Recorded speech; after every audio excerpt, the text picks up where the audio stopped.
4 วันก่อนผมปลูกต้นไม้แล้วก็ขุดต้นไม้มือใส่ถุงมือผ้าปัญหาที่เกิดคือผมเจอพยาธิปากคอชัยผ่านถุงมือผ้าแล้วชัยเข้าผิวหนังนะครับบริเวณแรกก็คือตรงแผลที่แดงๆแผลที่แดงๆนี่เกิดจากพยาธิปากคอชัยเข้าไปแล้วไปอยู่ฟักตัวอยู่บริเวณนี้พอวันที่2เริ่มเดินขึ้นตามแนวจนมาถึงข้อนิ้วตรงนี้นะครับซึ่งก็เริ่มสงสัยว่าน่าจะเป็นพยาธิเดินแล้ววันที่3พยาธิก็เริ่มเดินพยาธิเริ่มเดินมาโดยวันที่2ช่วงเย็นผมซื้อยาถ่ายพยาธิขนาด500 มิลลิกรัมมากินไป1 เม็ดเข้าใจว่าจะอยู่เพราะว่ายาถ่ายพยาธิระบุกินครั้งเดียวผลปรากฏว่าหลังจากกินไปแล้วผ่านไป1 คืนเช้าตื่นมาพยาธิเดินมาจนถึงบริเวณข้อนิ้วตรงนี้นะครับซึ่ง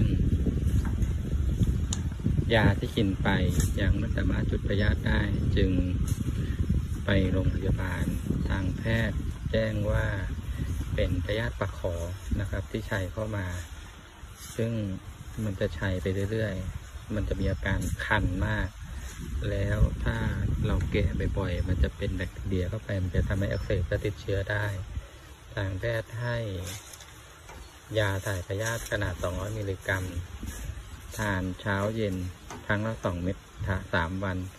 หลังจากผมทานเรียบร้อยแล้วหลังจากทานแล้วผ่านไป1 คืนนะครับยังมีการเดินต่อ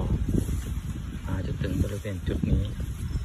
นะครับอาการก็คือจะคันมากนอกจากยาถ่ายพยาธิแล้วยังมียาแก้คันที่แพทย์ให้มาทานร่วมกันนะครับให้ทาน3 วัน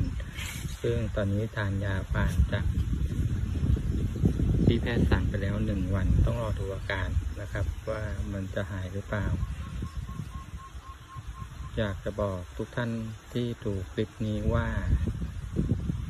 การที่เราสัมผัสดินในการปลูกต้นไม้หรือขุดดินในการปลูกต้นไม้อะไรก็ตามนะครับถุงมือผ้าที่เราใส่ไม่สามารถกันพยาธิได้ควรจะหาถุงมือยางหนาๆมาใส่แทนหรือเท้าที่เดินสัมผัสดิน